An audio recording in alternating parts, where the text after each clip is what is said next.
this couple that would isolate themselves in a cave away from social affairs and worship before revelation. What was the relationship that this couple had? What was the nature of their marriage? One of the things that often gets ignored in telling the Sirah, Quraysh was actually quite tolerant in terms of its religious pluralism. We know, for instance, that among the idols around the Kaaba was even an idol of Mary carrying baby Jesus. And they didn't oppose as long as your religious practices did not interfere with the bottom line, money. Tolerating rituals was one thing, but changing the social and economic structure was quite another.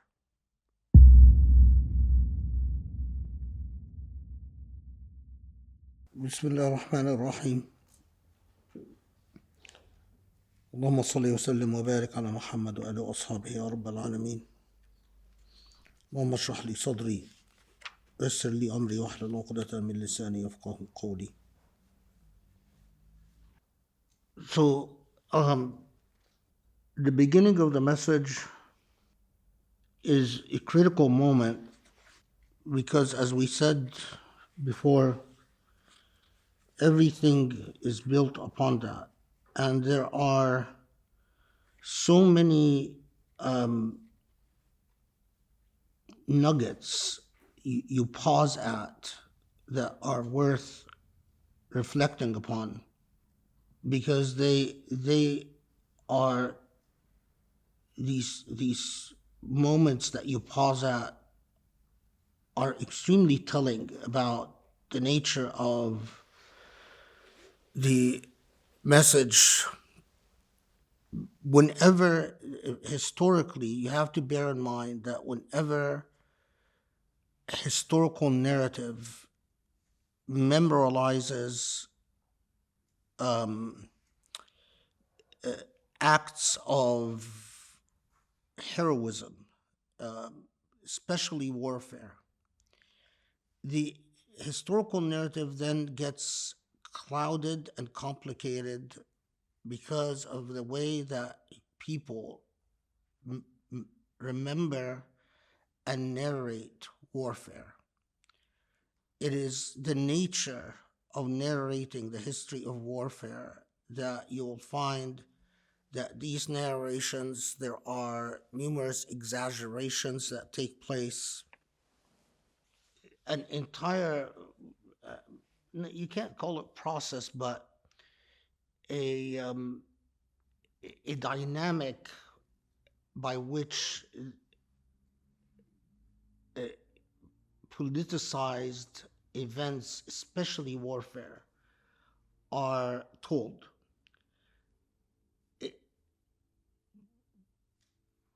But at the beginning of the Islamic message, this is a period where you don't have to contend with fettering out and trying to figure out what are historical exaggerations because of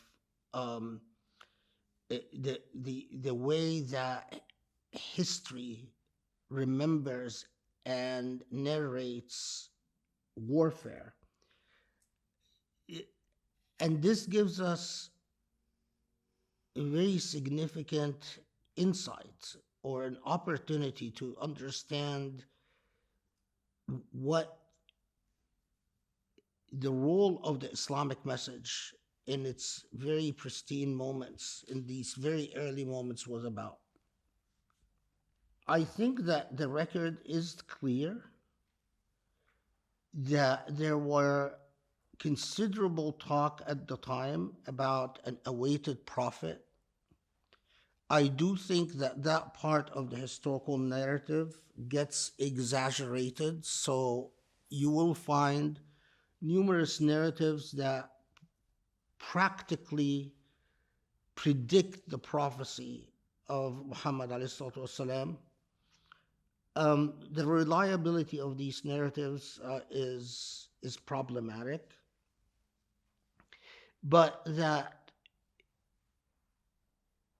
the idea that there is a Messiah was common, a Messiah, an awaited messenger, and probably correlated with that was the idea that this messenger would appear before the end of times, but um, that's especially among Jews and Christians. Um,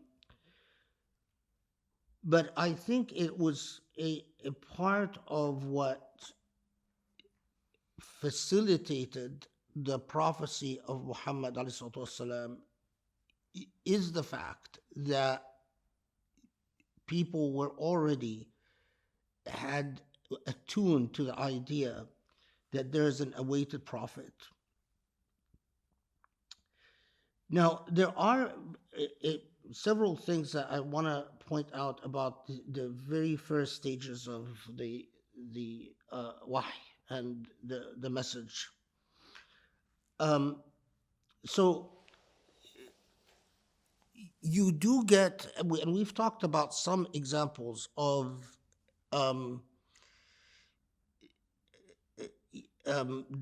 the way that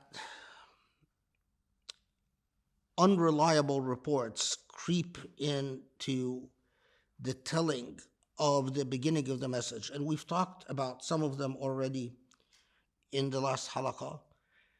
But among those unreliable reports, which you already start, you can see the role of social dynamics in even narrating the beginning of Revelation. An example of these reports is one highly suspect and most certainly, in my opinion, inauthentic report that Khadijah is sitting with the Prophet ﷺ and asks the Prophet if he can see Jibreel, and the Prophet says, "Yes, I can see him." And the narration is rather long because it says, well, sit to my right, sit to my left, etc., etc. We don't need to get into these details. But the important part is that Khadijah, in order to test whether this is an angel or a devil or a demon, takes off her khimar, exposes her hair. And then the Prophet tells her, once she exposes her hair, tells her, oh, Jibreel is gone. And then from that, she says, oh, now I know that this is an angel, not a demon, because if a demon wouldn't go away just because a woman has revealed her hair, but an angel would. Now, of course, reports like this, which again, most certainly is not authentic, but it's a good example of how social dynamics, in this case, misogyny and patriarchy, can weave themselves even in the reports about the very genesis of the message. And I mean, we can talk for a very long time about all the problems with a report like this, but it does the Sunnah and it does the Sirah a great disservice. Like the reports that exaggerate the state of panic and fear and anxiety that the Prophet was experiencing, as we talked about already, they do the Sirah and the narrative about the Prophet a great disservice when authors, even to our day, will still repeat narratives like this and still include narratives like this in their texts. I mean, just for example, this is a book published in India by an Indian scholar about the life of the Prophet, and as expected, the narrative is in there.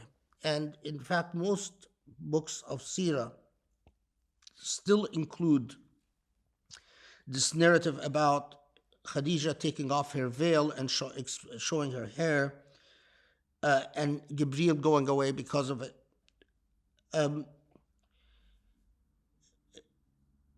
This is what makes telling the sort of filtering the Sirah a challenge.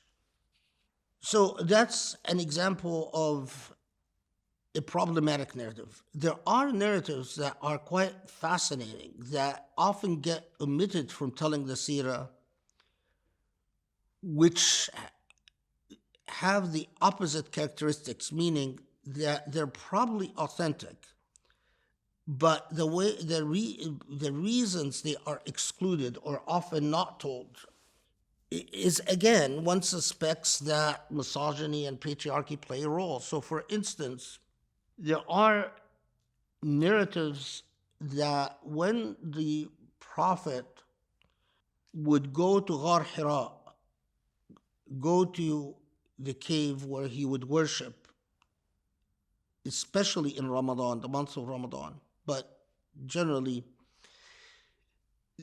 one of the most interesting narratives is that Khadijah would often accompany him in these. Now, of course, if you think about this couple that would isolate themselves in a cave, away from social affairs, with no distractions, no entertainments, and worship before revelation, if you reflect upon this and you try to imagine what was the relationship that this couple had, what was the nature of their marriage,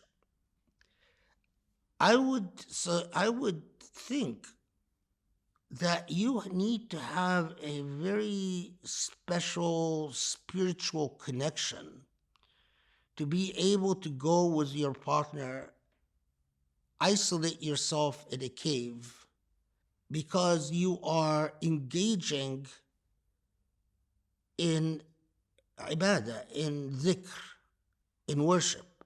And you're doing this for hours on end with very modest provisions. Even we have reports that basically all they ate was today would be milk and bread and oil. They would dip the bread in oil, and that's pretty much what they ate for the period that they were. And that the reason that Khadijah was not with the Prophet when he receives the revelation is that she was pregnant. And that's why she didn't join him in the trip to Ghar Hira, where he received the revelation from Gabriel. But again, most books on the Sirah would not mention that fact and omit it. But I've long paused at this, and the psychology of that would be of a person who could there's Dar al-Nadwa in Quraysh. Dar al-Nadwa is the council, the Qurayshi council, where all the elders of Quraysh, and there is a rule to join that council where you become sort of the nobility of Quraysh and the decision maker of Quraysh, and the most prestigious elite in Quraysh is by being invited to join Dar al-Nadwa, to join the Qurayshi council. And there's a rule that you are not invited until you reach age 40. But there are exceptions made for particularly gifted individuals. And we know that there were a number of exceptions made for people who were under 40 who were invited to join the council. But one of the very interesting things about the Prophet Muhammad is that he had no aspirations to join Dar al-Nadwa. There are reports that he was invited and he turned it down, and there are reports that he just showed no interest, and that as a result, he was never invited because he was known to have no interest. And it was well known that he was an outsider to Qurayshi social activities. But after her marriage, so was Khadijah.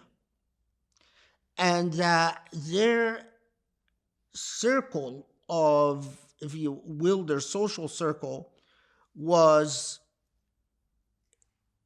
not the elders and the nobility of Quraysh, but in fact, it was quite limited. It was Ali who lived with them, his brother Ja'far, the adopted son of the Prophet, who used to be a slave, Zayd, and then freed, their daughters, and so on. So already there is a recognition that this rat chase, or this life, which is a rat chase for prestige and rights to showing off, to display of wealth, and other things that we'll talk about in a second, is objectionable. And the solution as a couple, and we notice that this is talked about, that after Khadijah marries Muhammad, she has withdrawn from the social circles of Quraysh, and that she has joined her husband in isolation and spirituality. Now, the type of worship they're engaged in, we don't know, because this is before the prescribed salah, and what precisely was their worship. But we get little snippets from the dua that is reported about the Prophet ﷺ. And as we talked about, much of this dua is oriented at acknowledging the truth of creation, that this creation is not happenstance, that existence is not an accident, that you are from the Creator and to the Creator. And time and again in the Prophet's dua, which we can only assume is what Khadijah joined him with when she is joining him in Ghar Hira, is building the bond, but not building, and notice, it is not building the bond in terms of, well, God, just bless what I do. But God, I am working diligently towards a relationship with you. And I don't expect, that doesn't translate into God, bless my social activity, or God just rubber stamp my social activity. So one of the things that gives you pause, again, is that the Prophet ﷺ, before he receives the revelation, has a son, al-Qasim. And Khadijah and Muhammad are struck with a devastating thing, and that is they lose their son, al-Qasim, before the revelation.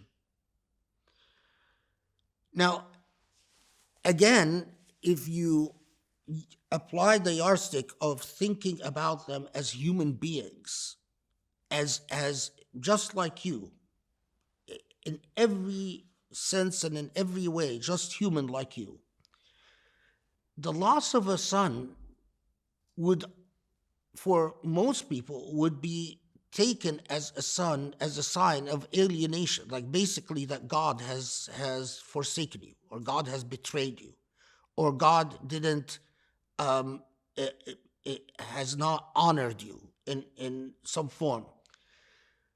But while we clearly know that the loss of al-Qasim was very painful for the couple, but it is worth reflecting that, if put it differently, in a narcissistic relationship with the divine, you always take as a sign of you if God disappoints you, that affects your faith. If God doesn't give you what you want, that affects your faith. In a non-narcissistic relationship, you see what God gives you as a blessing that God giveth and God taketh, that it is from God and to God. And so in the same way that God chose to give you a blessing, God would choose to take away the blessing. And that doesn't affect your relationship with the divine. So shortly after the Prophet ﷺ receives his revelation, Khadijah gives birth to a second son, Abdullah. And the Prophet's second son, who is the early Muslims, the small community of converts, celebrate the birth of the second son by having all types of, they call the second son al-Amin, and they call him al-Tahir, and labels that basically say the blessed one. They're so happy about the birth of the second son after the loss of the first son. But yet, that second son dies very early. Reports differ, but definitely dies under 2 years old, probably under 1 year old. So as a very young child. And again, the couple is struck with this devastation. But it has always struck me that it doesn't affect the way that they relate to their Lord.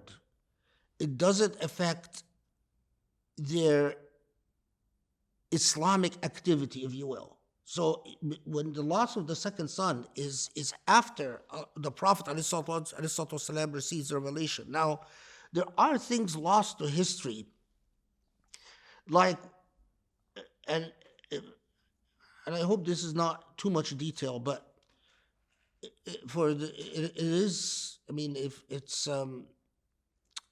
worth pausing and thinking about. The historical record exaggerates the period, what is known as inqita' al-wahy, that the Prophet ﷺ receives the early revelation and then goes through a period in which he's doesn't receive revelation, and during this period is where he loses his second son. And then how long that period lasted, again, you get different reports, 6 months, a year. And the reports then describe the Prophet's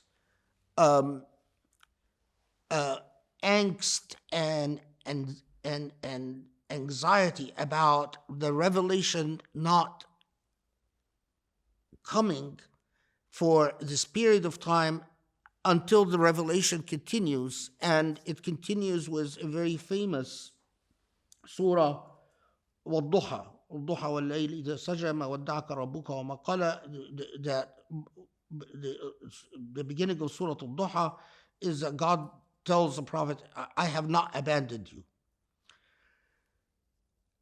But the historical record, while it tends to exaggerate the Prophet's anxiety about the revelation not coming, under describes or doesn't sufficiently describe what Khadijah and Muhammad went through when they lost their second son. This is part of the challenge of understanding the Sirah. Because in my view, there is no question that, like the narrations about the state of anxiety in first receiving the revelation from Gabriel, there are exaggerations about the Prophet's anxiety in this period of time where he doesn't receive revelation. And how do we know that? We know that, again, from the description of Al-Bayt. Is that Al-Bayt, the narratives that come through Ja'far al-Sadiq and contradict these narrations of intense anxiety. And they basically say, no, there was a concern. It is true that the Prophet ﷺ was being tested by the revelation not coming as frequent as he wanted. And it is true that it happens at the time that he loses his son. And it's true that this was a challenging period for this family. And it was a calamity that struck not just the couple, but the entire small Muslim community at that time. Because when you have a community that is so small, they bond and they come together. All of that is true, but many of the descriptions about the state of despair are grossly exaggerated. So when there are two sort of critical moments. Is first the beginning of the revelation itself, اقرأ باسم ربك الذي خلق, and then a short period in which there is a gap, and I believe that this short period was necessary as the Prophet ﷺ is tested, and as Khadijah is tested as well, is telling them, okay, you are going to direct your attention not to this world at all, because what God is going to require from you is something truly difficult, that you could lose your child, and yet you have to put your pain aside, and you have to put your feelings aside, and you have to direct your attention and your commitment and your purpose towards God, towards Allah subhanahu wa ta'ala, and what God wants you to do. And that the burden on you, because you are the bearers of guidance, a continuing guidance from the time of Ibrahim alayhi salam, the burden on you will require this level of dedication and selflessness. And that is why this period of sort of ground yourself, anchor yourself,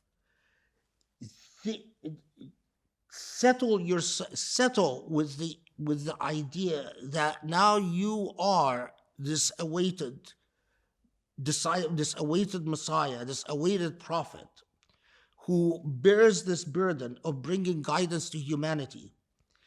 And along with you is your wife, because she is going to play a critical role, in fact, an indispensable role. And so then the next revelation that comes after this period of grounding is Ya ayyuha al-Muddaththir, where God, and in the tafsir, we've gone through this, where God comes and says, okay, now put aside your fears, put aside your covers, put aside all the things that you cling onto, for all the false things that you cling onto for safety and security, and rise to the challenge. And again, remember, go back to the tafsir for Ya ayyuha al-Muddaththir and Ya ayyuha al-Muzammil, these two surahs. But then, so this is the very first contact between Allah subhanahu wa ta'ala and the continuation, and I underscore the continuation of the guidance that Allah has given humanity from Ibrahim alayhi salam up to Muhammad, because it is inseparable. And what from the very get-go, from the very beginning, time and again, Allah reminds the Prophet Muhammad that your message is not an isolated phenomena. You are a continuation. This is an ongoing message. And of course, there are many theological reasons for that. But there's another thing, is that who are the bearers and who are the ones who sort of bear the burden of the Abrahamic message? It is the Hunafa, the monotheists in Mecca. They did not follow the church the way the Christianity went, and they did not follow the Judaism and the way that it became a tribal faith. But the Hunafa were people of a clear ethical morality. The Hunafa are the closest that come to the philosophy of abstaining that we find that Muhammad and Khadijah were practicing before the revelation. When I say philosophy of abstaining, meaning the Hunafa were the ones who did not approve of gambling, did not approve of drinking alcohol, did not approve of the materialistic financial culture of Mecca, the way that the legacy of Ibrahim had been corrupted. They did not approve of idolatry. They had an ethical code that, as far as we can tell, was the only clean ethical code that existed in Mecca and Arabia. And when Allah comes and says, you are a continuation, you are the awaited disciple, continuing the prophecy of Ibrahim, it is immediately tying into this ethical code. And why is this so important? Because from the very beginning, being a godly human being, and this is sort of a Rabbaniyun, being godly, as opposed to the Hizb al-Shaitan, the party of the demonic, is immediately equated with causes that were well known as causes that the Hunafa were committed and attracted to. A rejection of aggression, a rejection of injustice, a rejection of elitism and privilege and exceptionalism because of elitist ethics, a a focus on the most powerless in society and the most needy in society, that is a society is only as good as how it takes care of the most needy, a rejection of istidaf, of oppressing a human being, oppressing another human being. So these are all principles that were not invented. They were corrupted by human beings saying, well, yeah, sure, that's a principle, but this exceptional logic, because of the status of this family, or because they're justifications that made what is known to be wrong acceptable. And this is really important, because the Hunafa were constantly recording, and that's why the Hunafa were so attracted to the Prophet immediately, is because they understood that there were social habits and practices that, for instance, made the killing of children, burying girls, acceptable. The Hunafa never accepted that. And they never accepted that wa'd al-banat, as it's known. Why? Because it said it's killing girls. Why did Quraysh accept it? Quraysh accepted it because of exceptionalist logic. And the exceptionalist logic is, oh, well, we live in a society in which it is regular and common for tribes to raid one another. And one of the major reasons that tribes raid one another is for bragging rights, for stealing wealth, but very importantly, also for capturing women and enslaving women.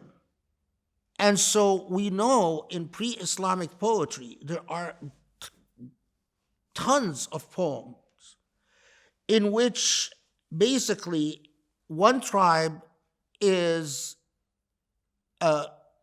shaming another tribe because we raided you, we captured your women and raped them. And it's a huge dishonor because you couldn't protect your women.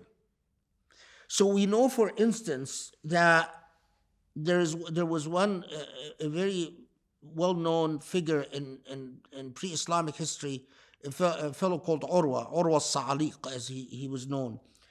And Urwa was well known because of the number of women that he had captured and raped. And so he had, for instance, he captured a woman called Layla bint Sha'wa and Wasalma al-Ghafariya. And he would brag about, I've captured Layla bint Sha'wa, and I've captured Layla al-Ghafariya, and I've captured this woman, and I've captured this woman, and I've captured them and raped them. And there's even in al-Haris Amr al-Kindi, al-Haris ibn Amr al-Kindi. So there's a fellow called Ibn Habul al-Ghassani, weird name, but Ibn Habul al-Ghassani had raided the tribe of al-Haris ibn Amr al-Kindi.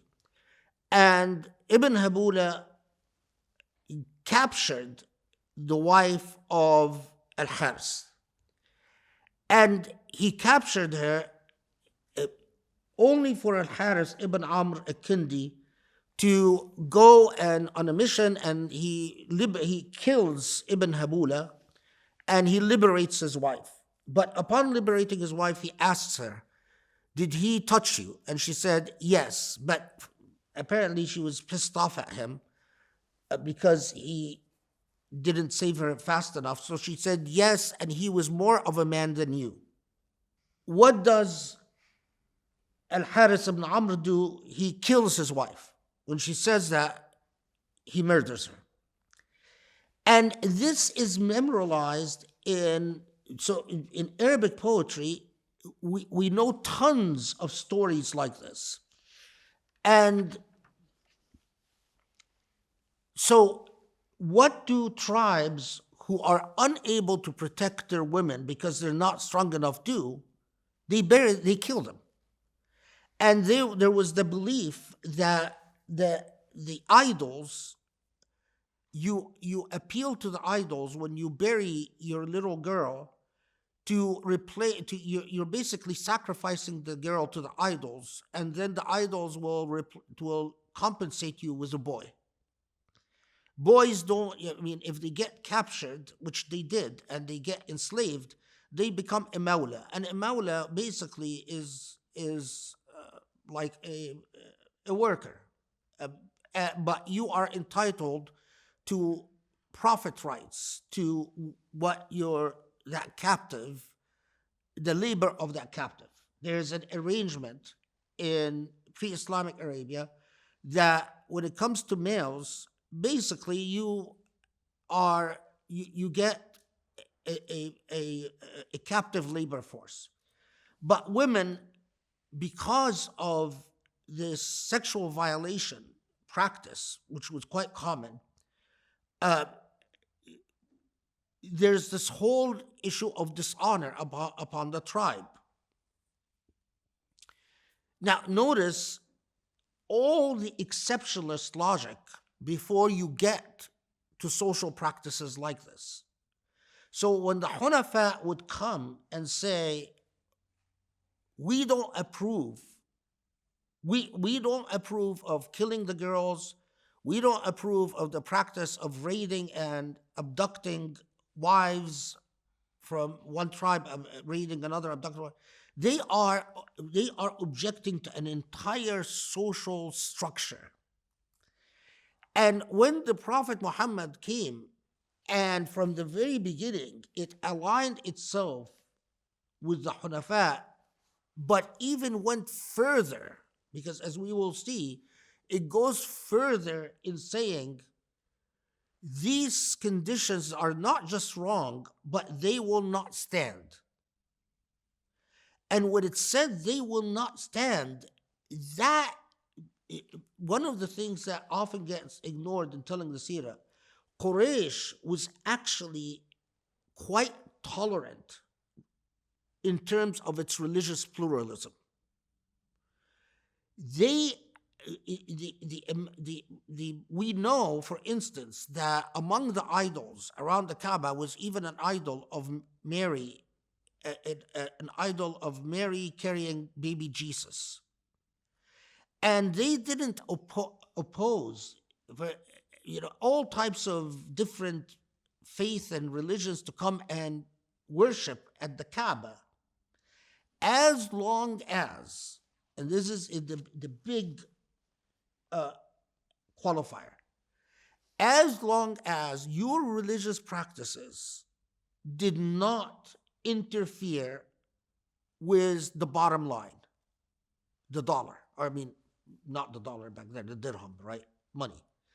And as long as you are not challenging the social practices that would clash with the Council of Elders, with what people in Dar al-Nadwa did. And it is clear that from the fact that the Prophet Muhammad did not want to join Dar al-Nadwa, and like the other Hunafa, because the Hunafa also did not want to join Dar al-Nadwa, I mean, those of them that if you were a part of that structure, yes, you were accepting a social format in which all types of oppressive relationships take place, and tolerating rituals was one thing, but changing the social and economic structure was quite another. Because there are families that have been have enjoyed privileges for a very long time, for centuries, and these practices are well anchored into the culture itself, and so on. But the remarkable thing about this culture, and this is also worth pausing at, is while it is a culture that clearly, like, I mean, and let's be very clear that if you compare it historically, it would not be barbaric if compared to other cultures that existed in the world. It would be just like the majority of cultures that existed in the world. In other words, standards of justice, and at that point, sort of the idealism, if you will, of the prophets was seen exactly just as that, as idealistic and unrealistic, and something that you can't live by.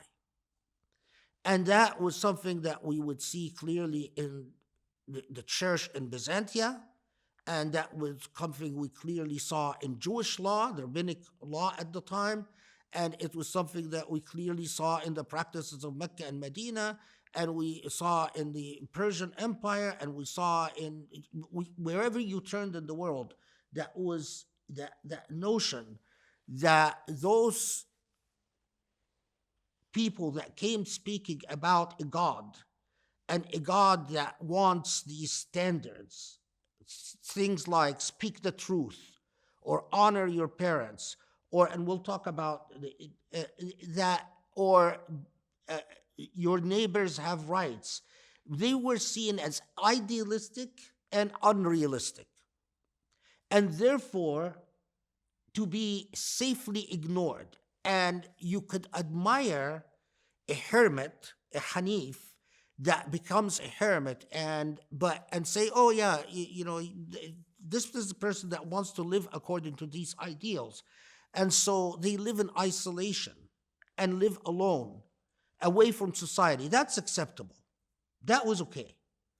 But for that person to then come and say, no, I want these principles that I believe in to actually be a philosophy of life, that was something completely different. That would not be tolerated. And so the religious tolerance of Mecca, and this is why Mecca did not opt for violence immediately. It was a gradual process, because what they were trying to understand at the beginning of the Islamic message, are these people basically like the Hunafa of the past? Are they basically going to isolate from society and go do, live in caves and practice their idealism, and their idealism is just going to affect them, but has no impact on the way we live our lives? Or are these people are actually going to be critics of our social institutions? And this is a really important point, because as we will see, when Mecca starts violently opposing the Prophet and his followers, their constant complaint is "Saffaha alihatuna," that the Prophet is mocking our gods.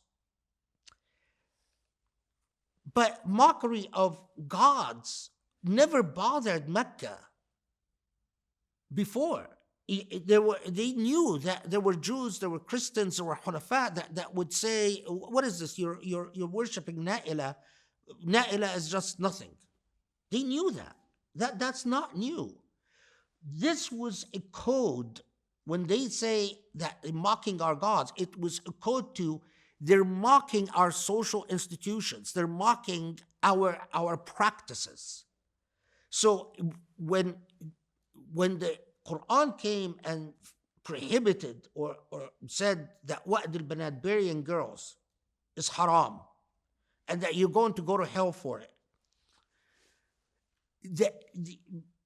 it wasn't a small matter, because you are now, so does this mean, and it also, when, as we will see, was Abu Dharr al-Ghafari, when it prohibited that style of life, that of living by raiding other tribes and stealing what they have, and prohibited the, uh, the abduction or or enslaving human beings through these raids waged. So basically, where you raid and grab, it translated into, you are changing our entire way of living. And where is this going to stop? And so one of the very interesting points, a couple of things.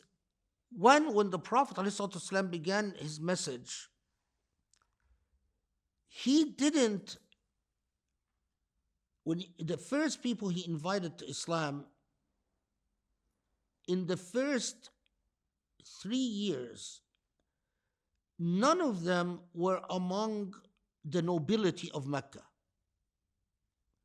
His focus was on people with an ethical awareness, the type of people that would respond to the call of an ethical commitment, not, and in fact, he avoided, and I'm comfortable saying this, that he avoided those who had been corrupted by wealth and prestige until later. That doesn't come till later. But the other thing that is very interesting is that he invites or people from all different tribes, not just his tribe, but we see that among the earliest converts are people from basically a broad array of clans in Quraysh. I think that this was quite intentional to avoid what the Prophet ﷺ knew very well, that the tendency among Meccans will say, well, this is just a tribal affair, this is basically a tribal problem by a tribal phenomena. But the way that that was avoided is that Mecca could tell that the converts to this faith were not from a single tribe and were not basically the Prophet's tribe or the Prophet's clan, but they were from a number of individuals. The most remarkable things about these individuals, there are a few exceptions, like Hamza, who was known that he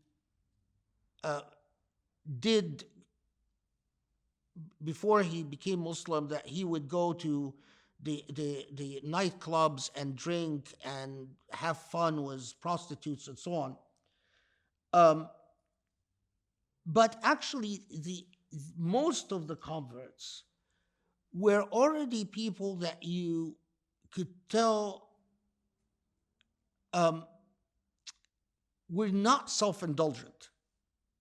In fact, most of them did not frequent the whorehouses and were not very vested in the lifestyle, Meccan lifestyle, and the sort of hedonistic lifestyle of Mecca, but actually tended to be people that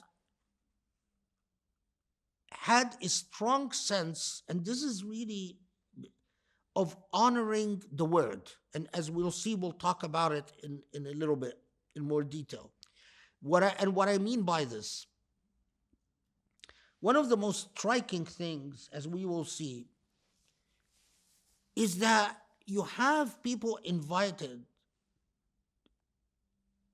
who, once they took the Shahada, we don't have many examples of wishy-washy, of flip-flopping back and forth.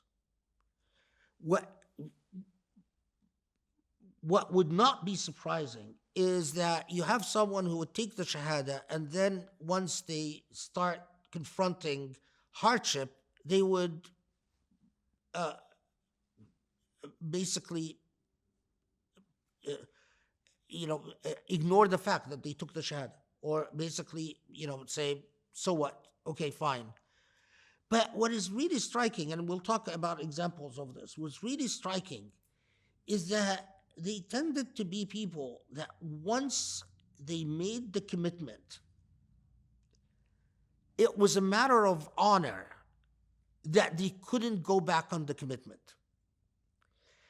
And here, I think that is one of the characteristics, the fact that this still existed in Arab culture generally, but that it existed often enough was if a large enough number of people that you had a culture where people would live by the word and die by the word. Because I made the commitment, then as a matter of honor, even if it means that I'm going to have to die to honor what I've said, so be it. Made this culture particularly fertile, because when you think about it, the most important aspect for a message like the Islamic message to take hold is that words matter. Because if you have a culture in which words don't matter, or if you say, well, I made the commitment, but I don't feel like it, or my feelings are confusing, or I'm not sure how I feel about this, you build nothing. Nothing can be built on that, because people then, nothing means nothing. I mean, it is always, you can only build morality and ethics on principles. And principles cannot be built on impulses.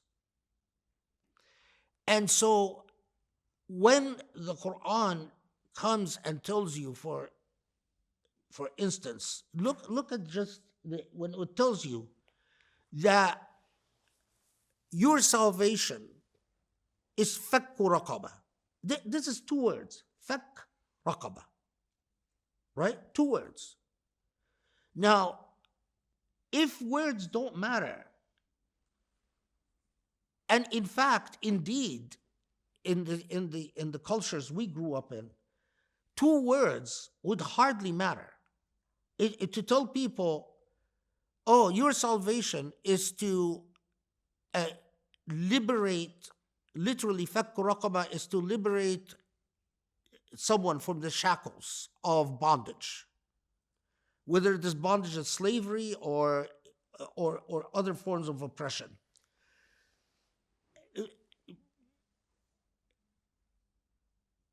You would say, well, they're just two words.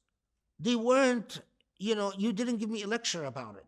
You didn't elaborate for hours upon it.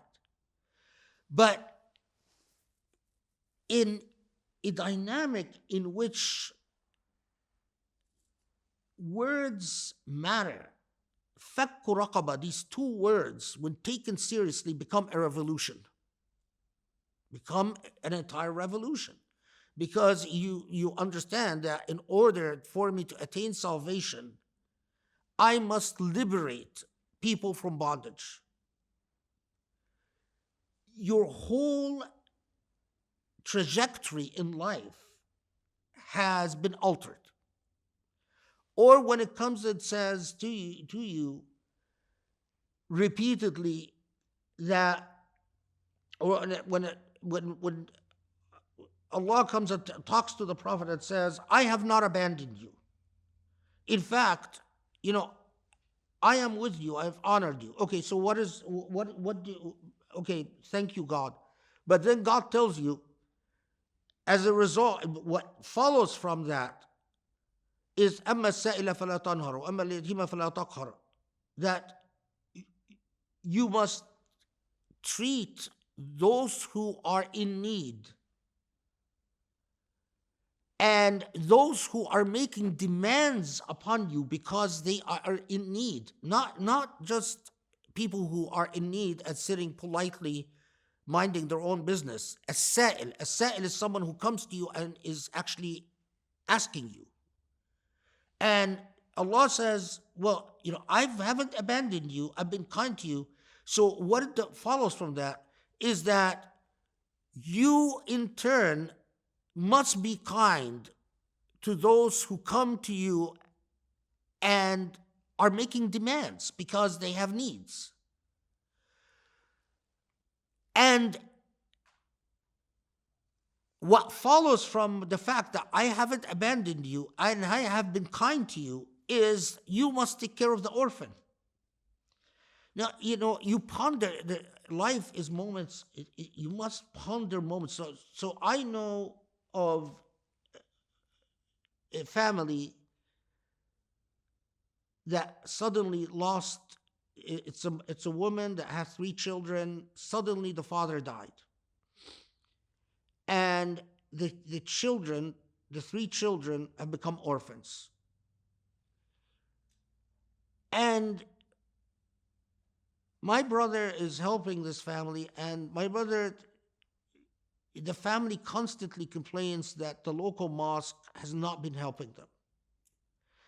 And I know that among Muslims generally, trying to get help for a family like that and the orphans, how do you come to a point that juxtaposes? The Prophet is told there is an equation with God, even when it comes to the Prophet. Prophet, I have not abandoned you. Ma qalak, I have not abandoned you, and I will not abandon you. But in order for this equation to work, what this translates to is you in turn must not abandon the needy and the orphan. The clear implication is if you abandon the needy and the orphan, I in turn will abandon you. And this is the Prophet. How do we then get to a life situation in which I think Muslim orphans are among the worst in terms of orphans being taken care of? They're among the worst in the world. Read about orphans in Pakistan or in Egypt or in Jordan or Algeria or in Syria. The worst among the status of orphans among Muslims. How do we get to that point? I just read a report about slavery in Saudi Arabia and the treatments of slaves. How do we get to a point from a message that starts with, wow, this is a message in which we don't practice ethics in isolation, the way in the style of hermits, like the Hunafa always done. But now, what the Islamic message is coming is that these ethics must be put into action. Living as a hermit is no longer acceptable. How do we get from this to that? And the only answer is words must have stopped mattering. Somehow there's a cognitive dissonance where you read, yes, your salvation depends on how well the orphans are taken care of. Yes, your salvation depends on how you treat people in a virtual state of bondage, bonded labor in some form or another, whether we call it slavery or something else. Yes, you read that, but somehow in your psychological processes that go on in your brain, you say, well, no, it is my prayer and it is my fasting and it is my hajj that will define my salvation. And that is why among the hadiths that modern Muslims love to repeat, there's a hadith in which a Bedouin comes to the Prophet ﷺ, and then it says, Muhammad, I'm going to ask you questions, and I'm going to ask you hard questions. And the Prophet reportedly says, go ahead. And the Bedouin says, did God tell you that you are his prophet? And the Prophet says, by God, yes, God did tell me I am his prophet. Says, okay, by God, did God tell you that we must pray 5 times a day? And the Prophet says, yes, God told me that we must pray 5 times a day. Did God tell you that we have to fast Ramadan? Yes, God told me that you have to fast Ramadan. Did God tell you that we have to pay zakah? Yes, God. Did God tell you that we have to do hajj? Yes, God told me that you have to do hajj. Then the Bedouin says, okay, if that's the case, that's all I'm going to do. In other words, if that's what God told you, then this is what I'm going to do, and I expect to be saved. And the Prophet says, قَدْ أَفْلَحَ إِنْ صَدَقَ. Well, if he does it, it will be good enough. And modern Muslims love to repeat this hadith because think about this hadith. What it says is you pray, you do the shahada, you just believe in God and the Prophet, you pray, you fast, you do your zakah, and zakah is minimal. I mean, zakah is actually minimal. It will not take care of orphans, and it will not take care of the needy and all of that. And you do your hajj and you're saved, khalas. So it helps the process of cognitive dissonance. It's very different than the early Muslims, because ask yourself, if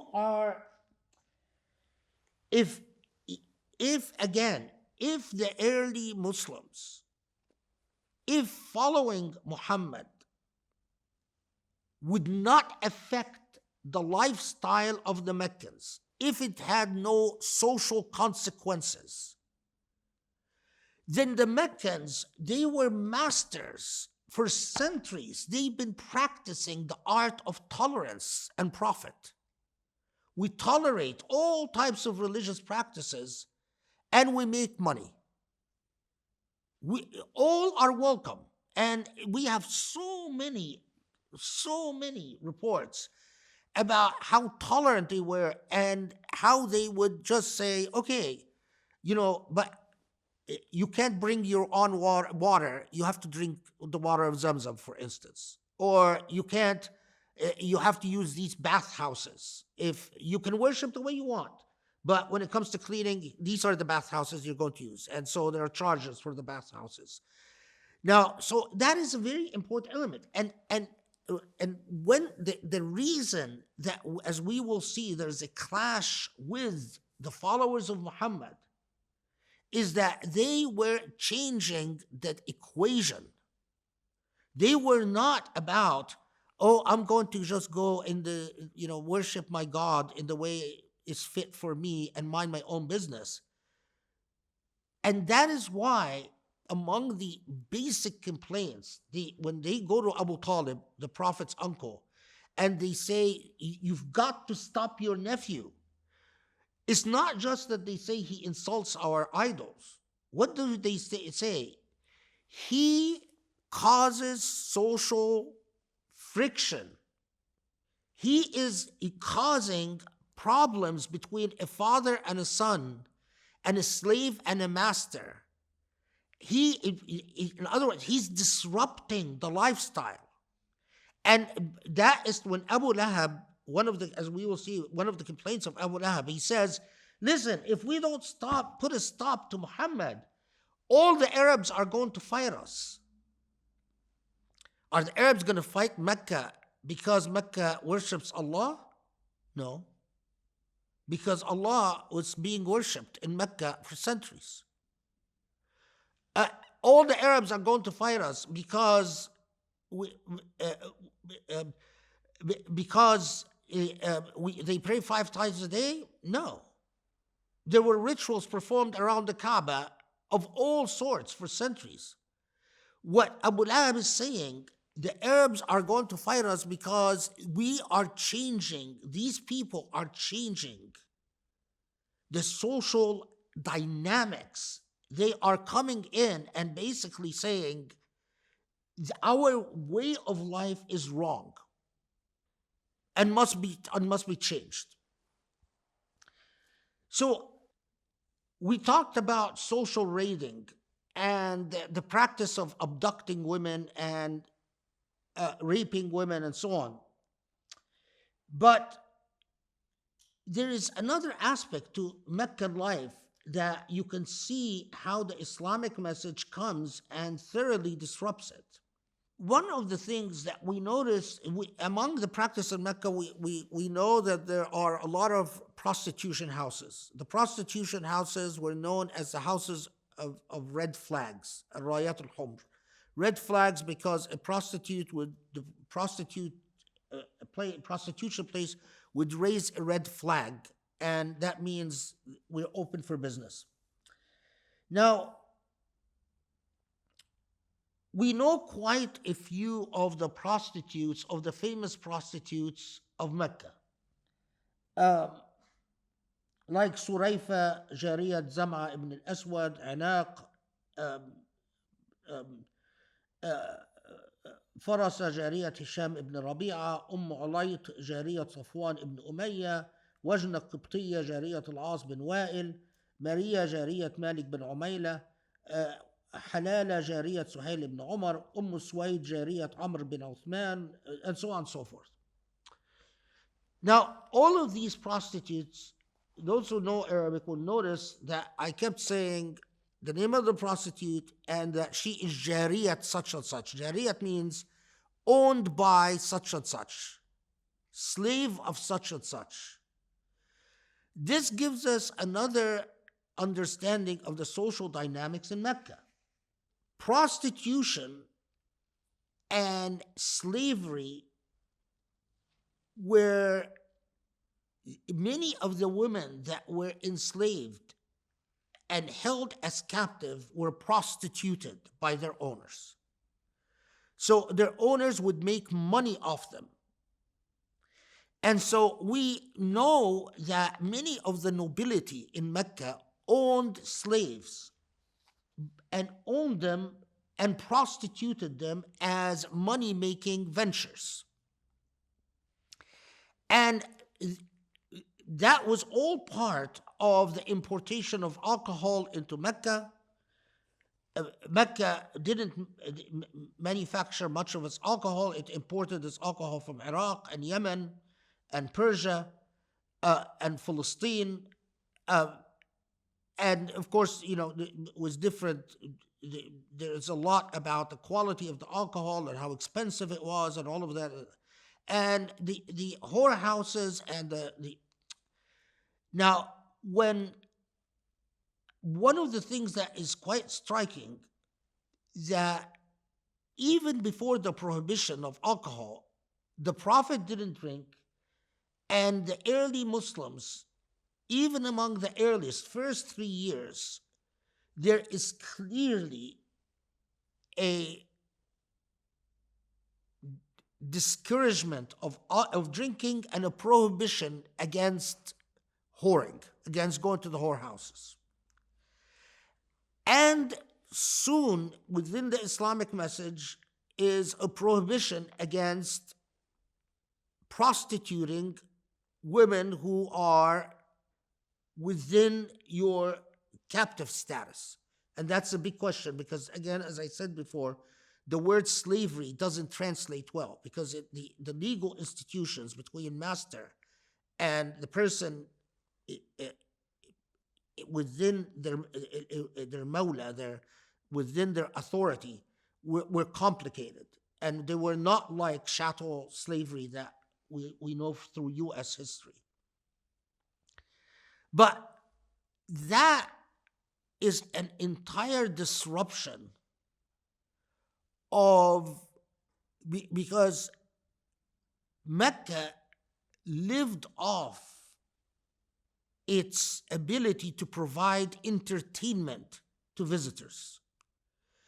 If it only would make money off rituals provided by the priests and priestesses of Mecca, well, that would enrich the priestly class in Mecca, which was very small and limited, but it wouldn't enrich the houses of nobility.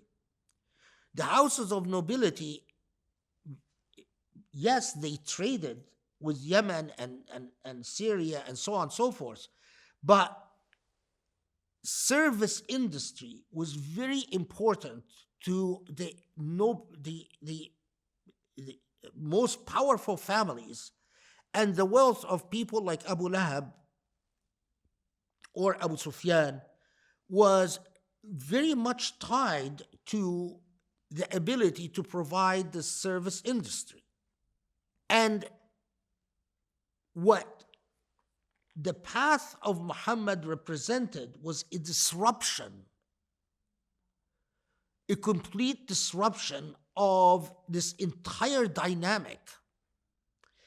And very importantly, the logic behind that dynamic. Because you could very well say, well, let's be practical. What does Mecca have to offer other than basically an economy based on tourism, religious tourism? So when you are coming and you're saying, we live a life of principle, even if that principle costs us everything, as we will see will happen with Khadijah and with many of the early followers, it costs them everything. That is, as we saw when we did the tafsir, that this is required to build, if you want Allah to aid you, to build a whole civilization, in other words, a philosophy of life, it'amir fil ard, to discharge the covenant, and tu'amiru al-ard, so you can actually civilize earth, but civilize earth according to godly principles, not according to demonic principles. You must abandon the logic of impulse and exception. And this is very important anchoring and foundation for understanding as we talk about some of the earliest converts, because we can't go through, by the time that the first stage of da'wah, the first stage of the message,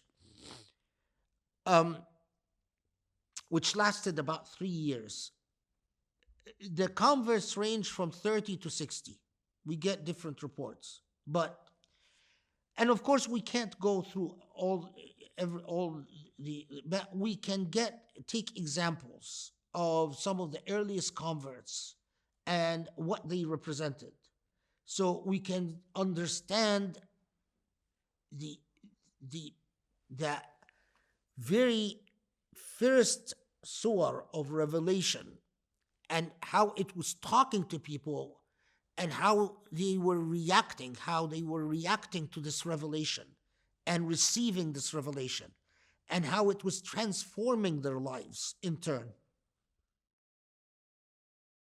If you were in al-Arqam's place and you were 16 years old, would you have responded to the Prophet in the same way? Would you have donated your house to be used in the same way? There is no super gene that God gave them that God didn't give us. It was all a matter of will, decision, and determination. What you decide for yourself at the historical moment in which you live. If these reports are accurate, then there is no way that Aisha was the age which we were told she was when she marries the Prophet, over 10 years later. Because that would clearly put Aisha at the time that she marries her Prophet as 18 or 19 years old. There are sectarian reasons to understate Aisha's age. Because remember that Aisha becomes embroiled in a political conflict later on, is trying to say that, look, she was immature when she married the Prophet, she was immature when she lived with the Prophet, and she was immature when the Prophet died. So we do have a political incentive for ignoring the reports that said that Aisha already was born